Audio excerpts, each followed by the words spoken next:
Hello and welcome. I am Mara Cepeda. This is Rappler Talk. We are here today with Aika Robredo, the eldest daughter of Philippine opposition leader and Vice President Leni Robredo, who is running for president in the 2022 elections. Hello, Aika. Thank you for joining us today on Rappler Talk. Hi, Mara. Thank you. Thank you for having me and thank you for the invitation. All right. It wasn't easy for you and your sisters, Trisha and Jillian, to accept that your mother was going to run for president. And when we spoke to VP Leni after she announced her candidacy, she said, mahirap at mabigat yung naging usapan ninyong mag-iina. And we know that this comes from a place of love because, of course, you're being protective also of your mother. What made your mother's decision so much more difficult this time compared to her previous runs? I think I can't really say that it's more difficult this time. Parang it's so hard to compare the difficulty of this one versus the last one. But I will say that it's different.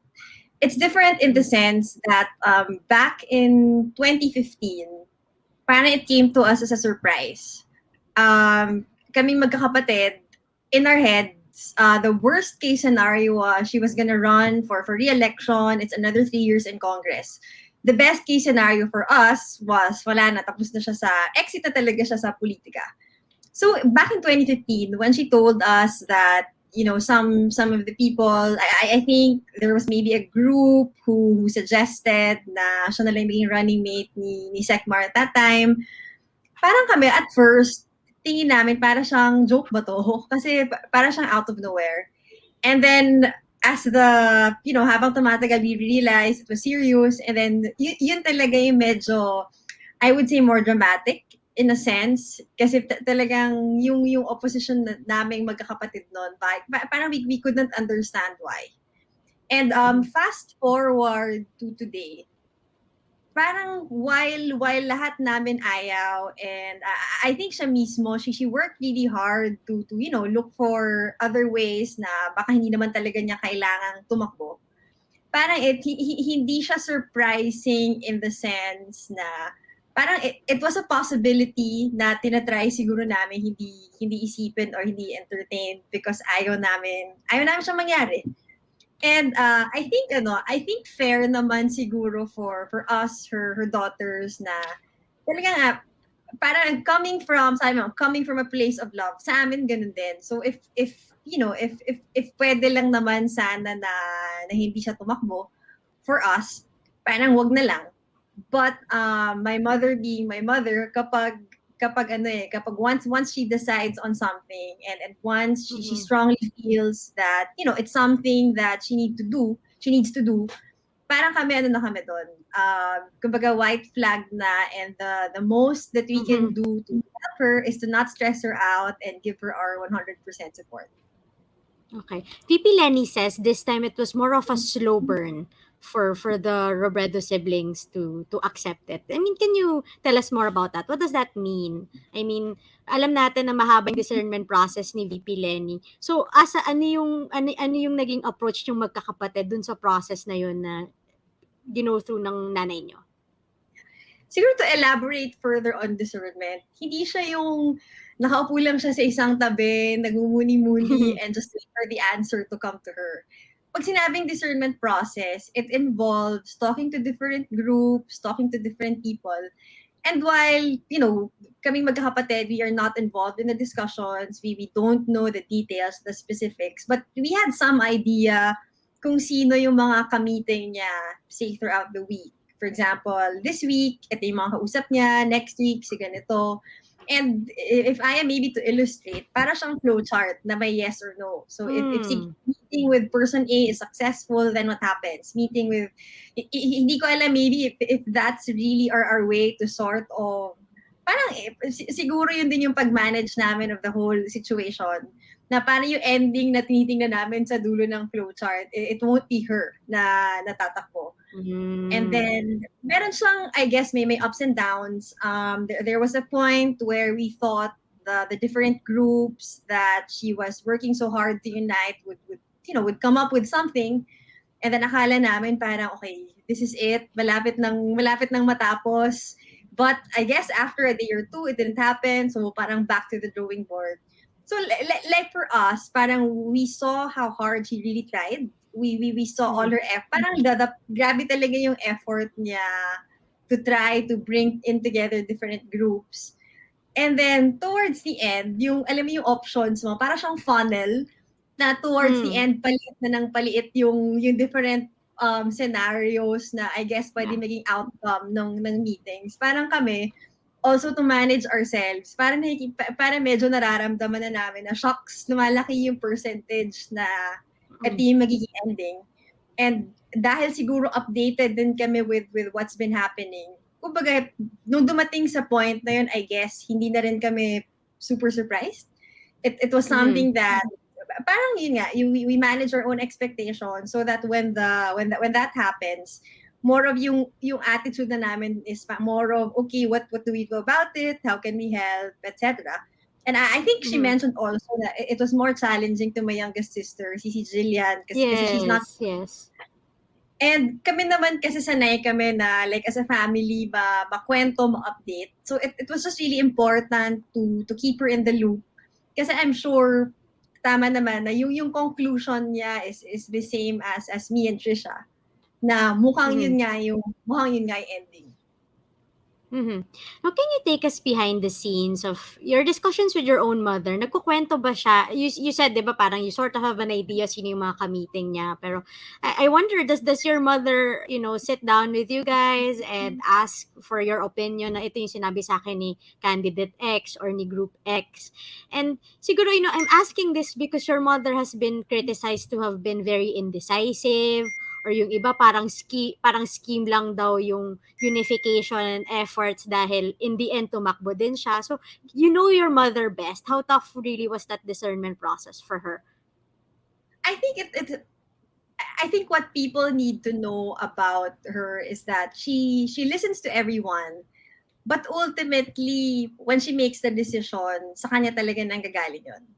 So Mm-hmm. every time na kinikwento niya what happened with so and so meeting, and then ano yung potential outcomes of meeting with this person and that person.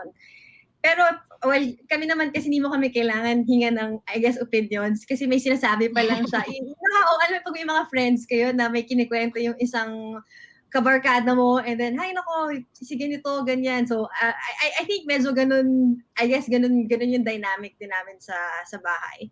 But kami we'd be siguro kami yung best source to say na siya yung tipong kahit grabe sinasabi na grabe yung pressure, grabe yung sinasabi, maraming voices, maraming opinions.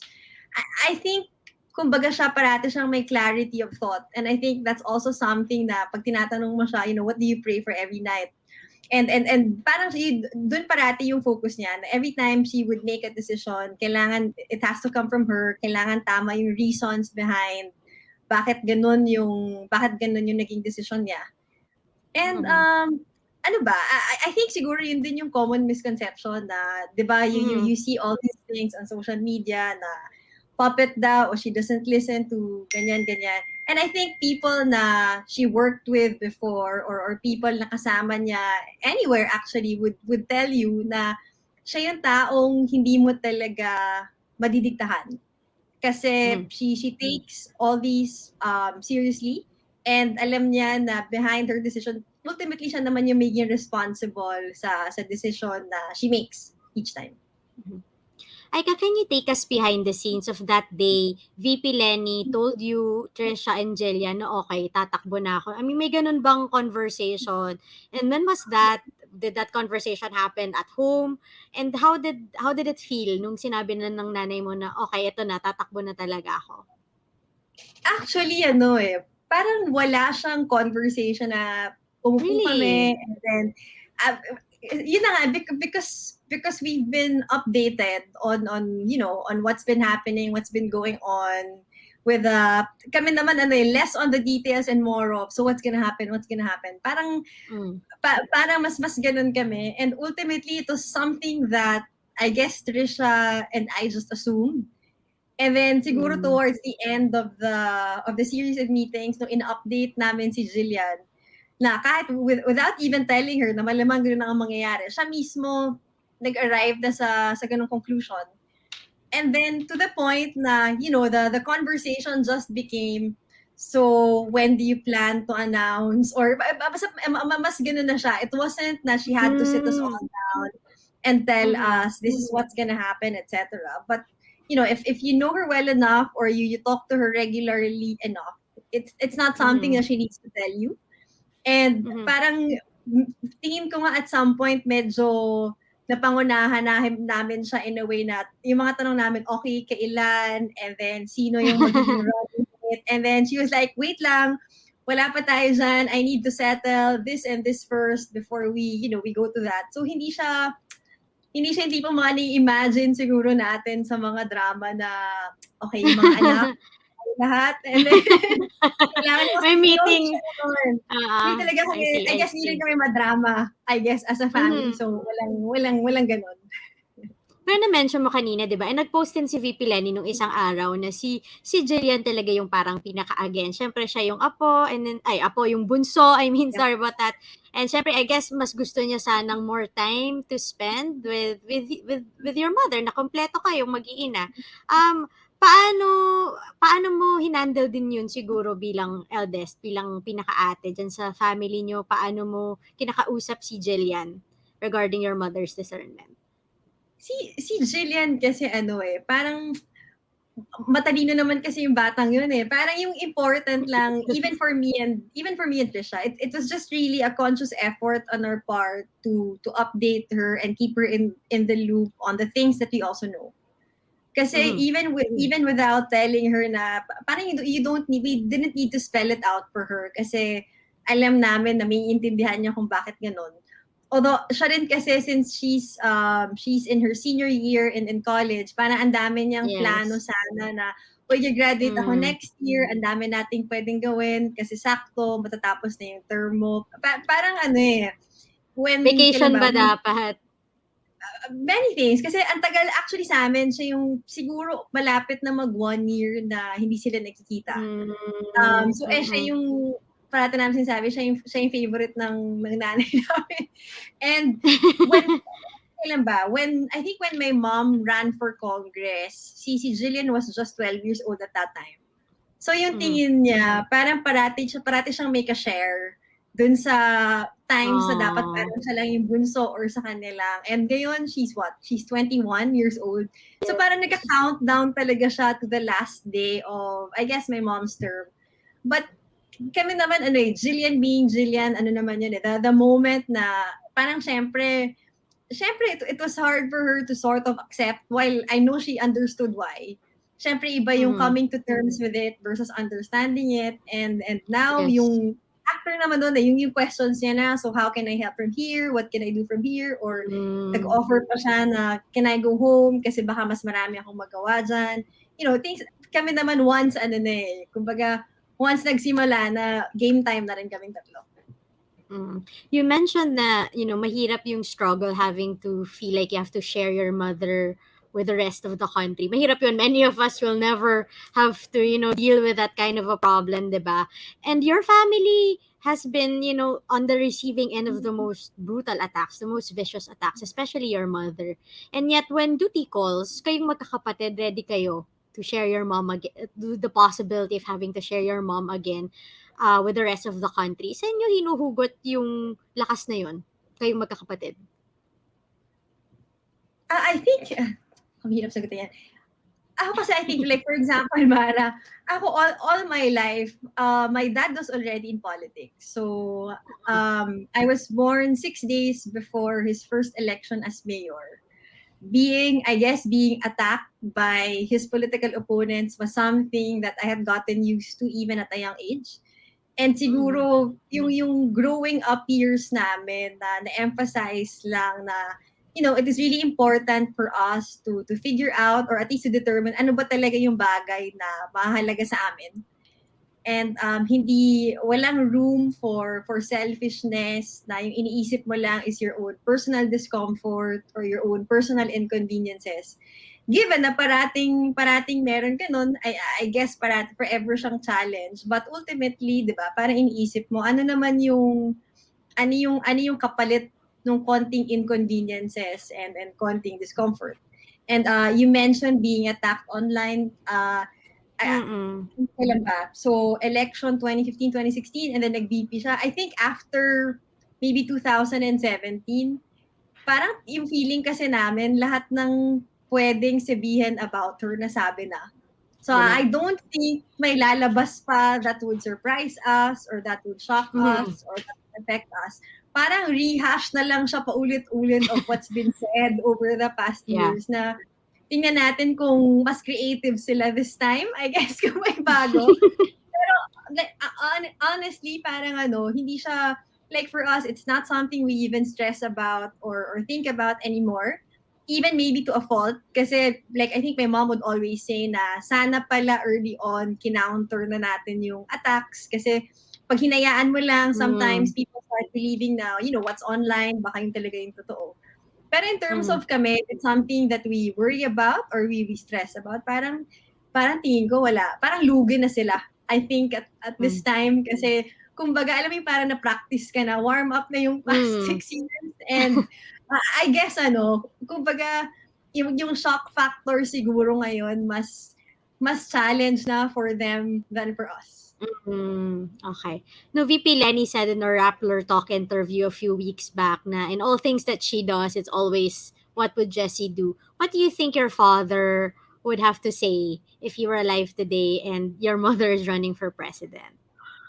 I think siguro aasarin niya na, akala ko ba, but at the same time though, I think kung hindi rin siya yung asawa ng tatay ko, I don't think she would be in this position to, kasi tingin Mm. ko malaking bagay na siguro nakakahawa din yung yung tatay ko, even the conversations we had at home, parati yung iniisip, ano kaya yung mas mabuti para sa naga, para sa bayan, etc.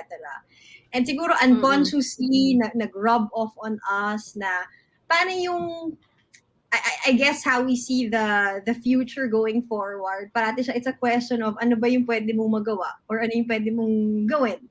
And if there are things na you could have done but didn't do na sana would have made, halimbawa would have made a difference in making the city, the country a better place tapos hindi mo ginawa. Parang that's really on you. So Mm. siya, it's always in anywhere or in any discipline or in any organization, I guess, that we find ourselves in, kailangan mahanapan mo ng way Mm. para magkaroon siya ng saysay for you. Mm.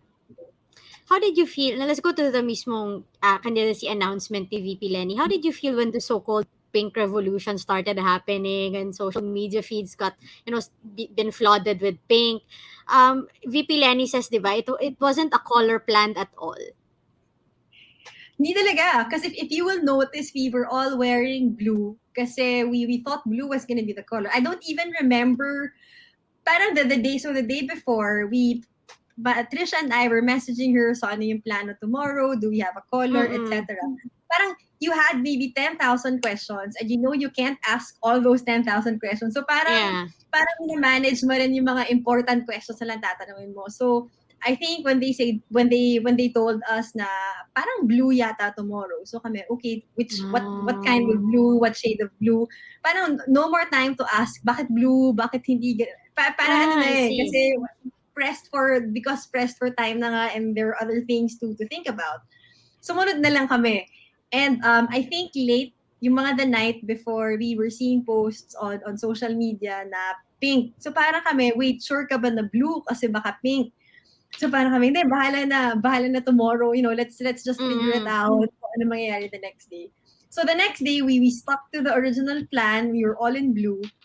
And then when we got to our office, parang doon nagsabi na hindi, all the people who have been supporting you or have been asking you to run, parang pink yung color nila.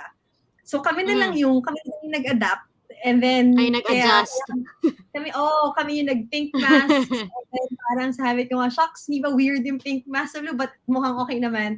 But I think yun parang inspiring yun for us, especially Mm. even after 1 week, even ngayon na it's been what, almost a week after she filed and announced. Kasi Mhm. anything you see online, parang lahat yun crowdsourced. The color that Mm. she used, puro crowdsourced. Especially na ngayon, medyo fixing pa kami the organization and the whole campaign structure. So for us, very, very inspiring. And kasi we didn't really expect the support to be this overwhelming. Mhm. Isa yun sa mga, I would say siguro pangamba namin na para siyang ano parang lumundag ka na lang talaga na parang sige, because before kasi siya nag-decide na tumatakbo, ultimately yung tanong din namin ng magkakapatid, sige kung mag-endorse ka sa kanila, sino ba yung may closest dun sa mga core na paniniwala mo and kaya mo ba? And ngayon na parang hindi, you don't unify for the sake of unification. May values that are Mm. really important to you. And parang tingnan natin, parang worth, kumbaga, laban ko, yun yung paniniwala niya. So for us, we are very humbled by the continued show of support na parang, parang kumbaga tama rin actually na kami yung nag-adjust sa color na gusto nila. Kasi Mhm. ultimately, I don't think even the whole even the strength to go about the day-to-day and thinking ahead na parang overwhelming yung campaign, di ba? Without siguro that show of support, sobrang encouraging siya for us na parang hindi, sige, kaya natin to kasi kung sila nga na hindi natin kaano-ano and sila nga na, Mhm. matagal nang naniniwala sa kanya, have been sticking to us until this time. Sana lang tuloy-tuloy and sana hindi sila lahat mapagod.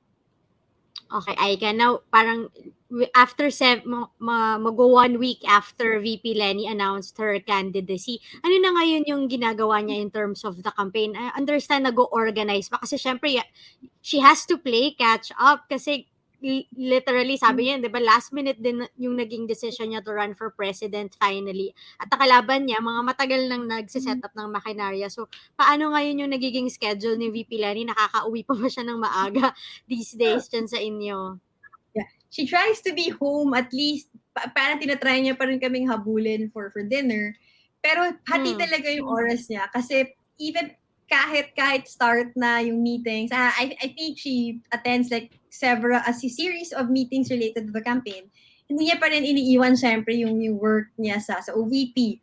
Especially Mhm. ngayon, may areas na tinamaan ng bagyo, parang tuloy-tuloy pa rin yung, I think yun din yung rule niya sa start na kung gagawin Mhm. niya ito, kailangan sigurado na yung existing initiatives and projects ni OVP hindi magbago kasi yun naman especially yung mahalaga at this point.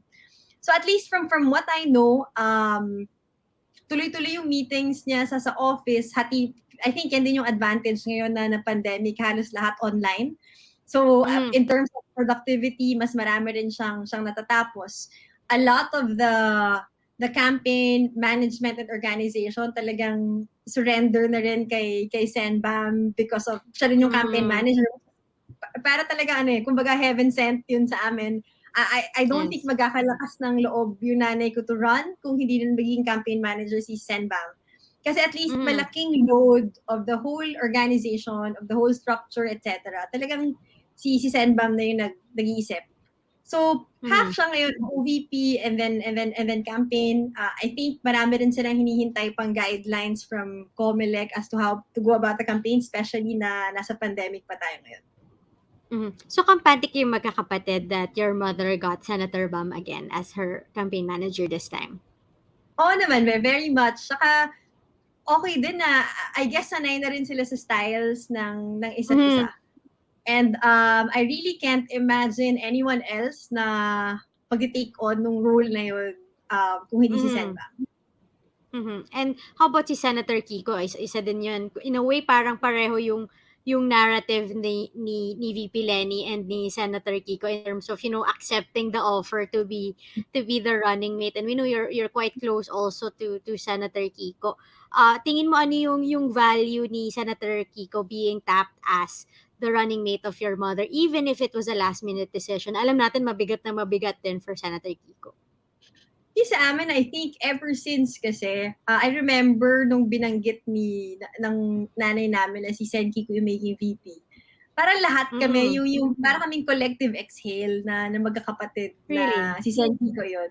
Kasi ano alam mo yung kampante ka, magaan siya dalhin, magaan siya ikampanya, and then meron ata kami, the first encounter yata namin, nahanap yun ni Trisha, yung first encounter namin Mm. with Senki ko na medyo prolonged na, I guess, interaction when my mom was running for Congress in 2012, Mm. 2013.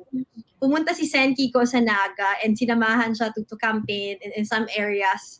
So may picture pa kaming tatlo na kasama. Sabi ko, shucks, para ito yung start. And then, I think very important talaga na yung ka-partner niya, pareho sila ng mga paniniwala. Para hindi mo Mm. kailangan mag-worry kung yung mga importante ba sa'yo or yung core, yung mga bagay na hindi mo kino-compromise, ganun din yung paniniwala ng ka-partner mo. So, nung Mm. sinabi niya si Senki ko, parang for us, magaan siya dalhin, magaan siya ipakilala, Yes. and proud kami na siya yung napiling running mate. So you had concerns when, VP Leni was talking to other presidential contenders who, have been criticized as being enablers of Duterte or, fence sitters. Ano yung naging concerns nyo dun magkakapatid na hala baka ito yung maging kapartner ni Mama pag tumakbo siya for president? I mean, if any. I mean, just very curious. Meron naman, but I guess kumbaga, para siyang attorney-client privilege, hindi ko na siguro i-disclose. I think even si Jillian, so, para siyang like kung may therapist ka, kung ano man yung discussion niya, dapat sa inyo na lang. But si Jillian, Okay, I understand. even siya na kahit nasa New York siya, very Mm. emphatic siya kapag sinasabing kailangan sa stand na ganito firm ka, hindi ka pwede Mm. parang I think sa aming tatlo malinaw kasi kung ano yung important for us, ano yung hindi. Okay. Mm. Parang for some people may gray areas, but may certain issues talaga na we see it as black and white. So Mm. kapag parang yun pa lang parang 'di ba, halimbawa kami, it would be easy for us to say anyone but si Mama yung tatakbo para lang hindi siya tumakbo. Mm. But Mm. objectively, kapag tinanong, I think si Jillian and I had this conversation, parang sabi niya, "Hay nako, bakit kasi si Mama, kung ba anyone but her?" So sabi ko, okay, kung hindi siya, sino yung kaya Mm. mong mag-campaign Ah. wholeheartedly na, you would knock on the different doors and convince them na this is my president, pareho kaming paniniwala, especially on issue A, B, and C. Okay. So, yung mga non-negotiables na ba yan? Of course, that would include human rights, the Human rights. Marcoses. I mean, maybe Yes, maybe you yes. can name some of the non-negotiables na hinahanap nyo for, the running mate of your mother. I have to Okay, try.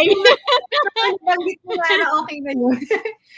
Kasi no, Okay, ano sige, naman, sige. I think she's been very clear on where she stands on those issues, especially dun sa top two na mention mo. I think Yes. important yun to her, important yun to us, important yun actually to a lot of people. And while it would be a good idea sana to to grow your numbers and unite, parang may certain issues talaga na pag yun yung kinompromise mo, parang bakit pa?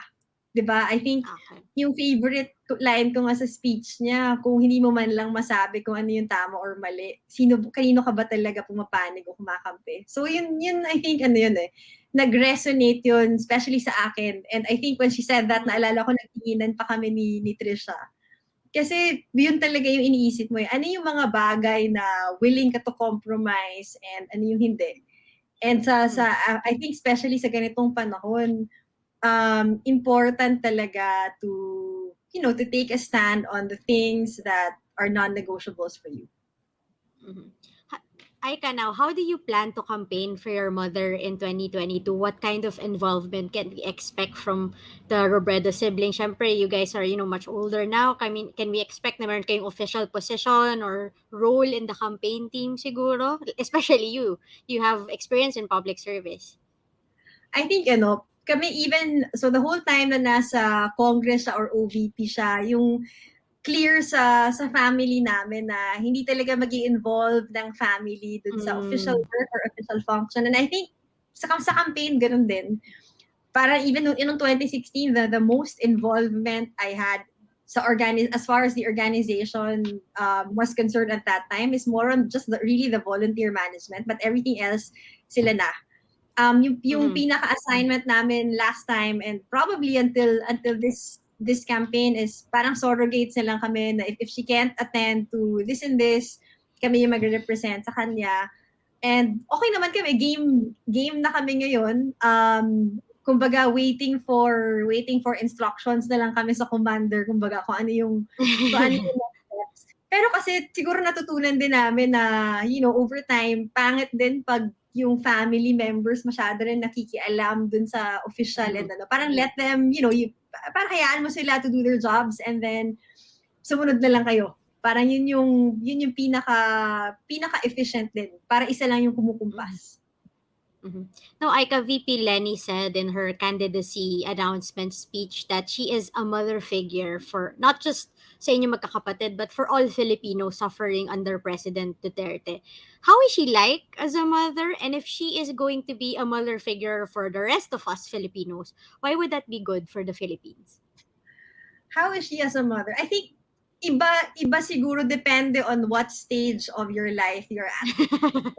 Mhm. Kasi kami growing up, especially growing up, talagang tough love siya. Talagang Mm. disiplina, talagang, kumbaga, but I guess yun kasi yung formative years mo eh. Parang yung goal niya naman at that time na, o pag lumaki kayo, kailangan kaya niyo to function independently without me. Kailangan confident ako na kahit hindi ko kayo kasama, kaya niyo on your own. And yun talaga yun yung, siguro yun yung pinaka-goal niya growing up nung mga maliit pa kami. And then as we got older, para yung kind of mother that she is, parati siyang always at a safe distance na Mhm. always there, always supportive na kapag she won't hesitate to call you out kapag tingin niya mali Mm. ka. Kami specifically, if meron kayong mga problema, that's something na kailangan mo i-solve on your own. For mas independence, I guess, yung focus niya sa amin. And I Mhm. think yung tinitingnan ko is kung paano niya pinatakbo yung OVP. And yung ugali Mm. niya parati siyang she makes the most of kung ano yung meron siya at that time. We all know na napaka-limited yung resources ng OVP and yet she made a lot of things happen. Kung tatanungin mo yung mga staff niya kung strict ba siya as a boss, I'm sure sasabihin nila lahat na oo. And minsan kapag may napapagalitan siya, para kami nagkakaroon ng flashbacks no aming growing up years. But ultimately, I think naiintindihan naman nila yung goal or kung bakit gano'n siya ka-strict. Kasi meron siyang objective Mhm. in mind na ito yung goal natin at the end of it. Yung opisina natin nag-i-exist to serve kung sino yung mga kababayan natin. And I think parang siya, I don't think you ever heard her complain na, kasi hindi namin to kaya because yung budget, etc. Parati Mm. siyang, hindi, kailangan natin gawa ng paraan. Kailangan may Mhm. sistema, kailangan maayos, which is, throughout the pandemic, I think kung kailangan namin ipakita how she works, I think balikan na lang natin how she handled the COVID-19 response. Kasi parang siyang summary of how she is as a leader, mobilizing different groups, different resources, and then Mhm. abutin especially yung mga nasa malalayo na wala masyadong access. Ay, kapakilala mo sa amin lalo si VP Leni, as a mother. Now that she's running for president, what's one thing that most people don't know about VP Leni that now you want the rest of the Filipinos to know? Especially, heading into 2022.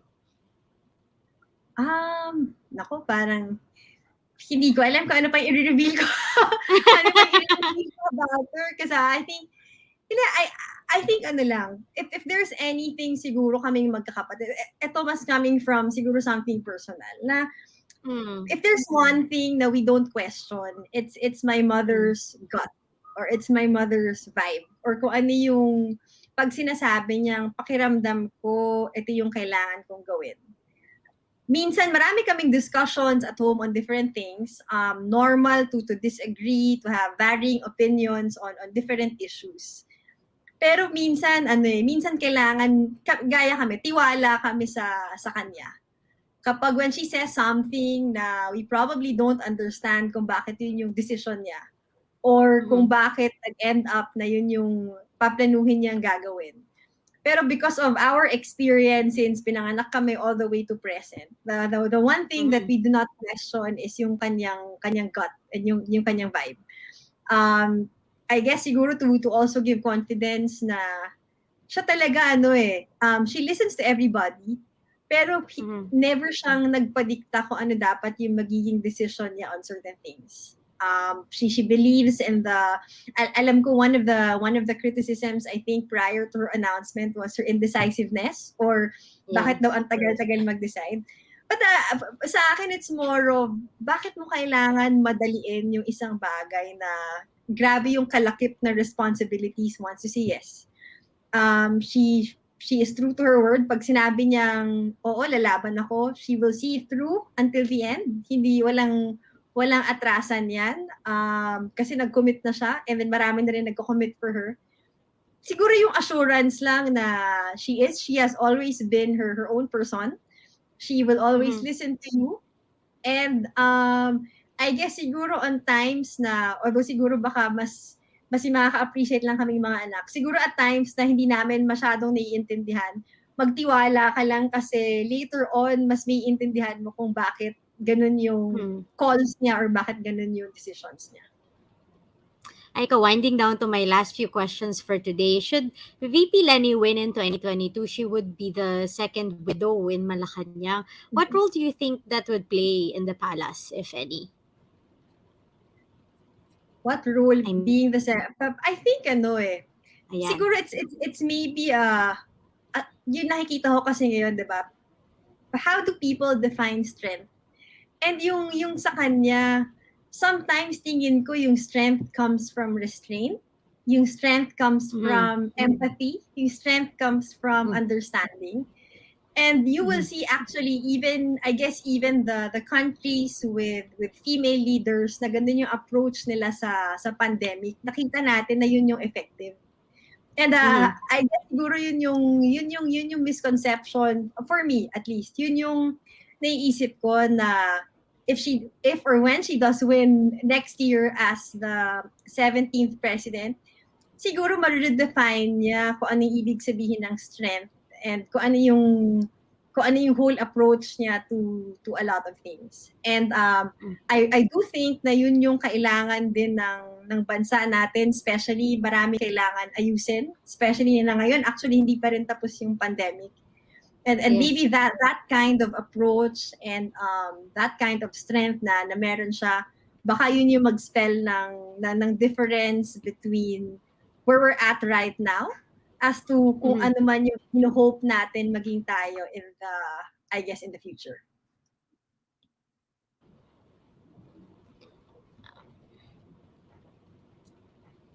All right, medyo nagahang si Aika. Can you hear me again? Okay naman? Okay Yes, na yes, ulit? yes. Okay Okay, naman. sige, meron tayong work from home problems eh. Now, Aika, there was a time that there were actually calls for you to run for public office in Naga, 'di ba? And in the Philippines kasi parang may expectation ba for na pagkaanak ka ng politiko at dalawang politiko pa yung magulang mo. Someday you will run for public office as well. But you seem so sure that you don't want it, at least right now. Why so? I mean, you have the experience in public service. I mean, that's why you earned that very prestigious, fellowship, scholarship in Harvard. I think, Mara, that's precisely the reason why I don't want to run because parang all my life I've been in the back seat of all my parents' elections, lahat-lahat kami. Mm, And we really know na yung commitment kasi when you are a government official, hindi siya yung parang 8 to 5 corporate job na pag umuwi, 'di ba? Parang you can compartmentalize home life, etc. Pero pag yeah. yung bagay yung government service kasi parang wala yun talaga responsible ka or kailangan mo managot sa lahat ng tao. And Mm, hindi ka pwede magreklamo, kailangan walang problema na pwede kang atrasan. Kailangan lahat mo sila harapin, kailangan lahat mo sila solusyonan. And I don't know, I guess even sabihin natin putting the work part aside, yung rule din namin sa family, talagang isang tao lang sa amin yung nasa politika, hindi pwedeng madoble. Yung joke ko Mhm. nga sa nanay ko before, sabi ko, ako na lang kaya mag-file para sure na hindi ka tumakbo for president. Pero syempre, alam niyo naman na ayoko eh. Pero paano lang people empty threats leading towards, I guess, Mhm. the September, October, pag gina-joke ko siya, para kung mag-file na lang kaya ako, no, para tigilan ka na.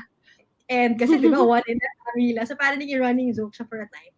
But really, I think, ibang klase yung, siguro mataas yung level of respect din namin magkakapatid sa kind of commitment that is required of every government official. And Mhm. kung hindi ka buong-buo na willing ibigay yon, and then dapat hindi ka nandun. For kung nandun ka for Mhm. any other reason, or if it's half-hearted, or if it's just to, kung ano man, placeholder for something, I think, siguro hindi dapat ganun yung trabahong papasukan mo. For my final question for today, Aika, your parents have been regarded as two of the best leaders to hold office in this country. What lessons on leadership, governance, and public service have you learned from Jesse and Lenny that you hope that the rest of the country would learn from too? Um, Parati nilang sinasabi na combination siya of different things na kailangan matino, kailangan mahusay, kailangan may puso, kailangan consistent, hindi lang yung pang-election or pang-kampanya, kailangan all your life, kailangan the whole time na the whole time na elected ka, consistent yung lahat. Actually, dapat ka titingnan mo rin ano yung, both my parents, even before they became public servants or public officials, kung babalikan natin yung track record nila, parati kong sinasabi na yung consistency of the kind of people that they've always been, makikita natin doon. And I guess yun siguro yung pinakahawakan ko or pinaka-proof ko na any kind of or any other position na hawakan nila in the future, kung ano man sila, even before they became known to a lot of people, ganun talaga sila as mga tao. And Mhm. yeah, kahit hindi kasi pwedeng, 'di ba sinasabi, hindi pwedeng magaling lang, hindi pwedeng Mm. mabait lang, hindi pwedeng matino lang. It has to be a combination of all those things. Kailangan pakinggan lahat, kailangan maging inclusive, kailangan yung point of view mo is kailangan sama-sama kayo lahat. Leaders kayo of the people who both like you and do not like you, and dapat wala silang pinipili. Mhm. And on that note, thank you so much, Aika, for joining us today. And good luck sa next 7 months ng campaign. I bet it's really gonna be one busy couple of months for you and VP Lenny and your siblings. Yeah. Thank you, Mara. Thank you again for having me today. All right, once again, that was Aika Robredo, eldest daughter of Vice President and presidential aspirant Leni Robredo for the 2022 elections. I am Mara Cepeda. This was Rappler Talk. Join us again next time.